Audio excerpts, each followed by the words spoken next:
નમસ્કાર મિત્રો, અમારી યુટ્યુબ ચેનલમાં તમારું સ્વાગત છે। તો મિત્રો, તમે પણ જો સરકારી ભરતીની તૈયારી કરતા હોય અને રોજબરોજની સરકારી ભરતીની અપડેટ્સ મેળવવા માંગતા હોય તો આ ચેનલને તમે સબસ્ક્રાઇબ કરી બેલ આઇકન પ્રેસ કરી નોટિફિકેશન ઓન કરી દેજો। આટલું કરવાથી મિત્રો સરકારી ભરતીની કોઈ પણ જે નવી અપડેટ આવશે તે સૌથી પહેલાં તમારા સુધી પહોંચી જશે। તો ચાલો આપણે આજની અપડેટ જોઈએ। તો અહીં તમે સ્ક્રીન ઉપર જોઈ શકો છો, રાજ્ય સરકાર દ્વારા ધોરણ 8 ને પ્રાથમિકમાં સમાવેશ કર્યા બાદ અમુક શિક્ષકોને શાળાઓમાં ક્લાર્કની જગ્યાઓ પર મૂકવામાં આવ્યા હતા, જે બાદ શિક્ષણ વિભાગ દ્વારા ફાજલ થઈને જિલ્લા ક્લાર્ક કે પછી ગ્રંથપાલ તરીકે ફરજ બજાવતા શિક્ષકોની વિગતો મંગાવવામાં આવી છે।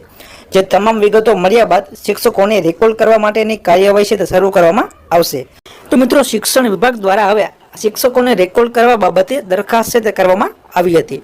ત્યારબાદ શિક્ષણ વિભાગના પત્રના અનુસંધાને રાજ્યમાં તમામ જિલ્લાઓમાં આ અંગેની જે કાર્યવાહી છે તે પણ શરૂ કરી દેવામાં આવી છે। તો મિત્રો, આ હતી આજની અપડેટ। આવી જ માહિતી માટે અમારી યુટ્યુબ ચેનલ સાથે જોડાયેલા રહો। જય હિન્દ, જય ભારત।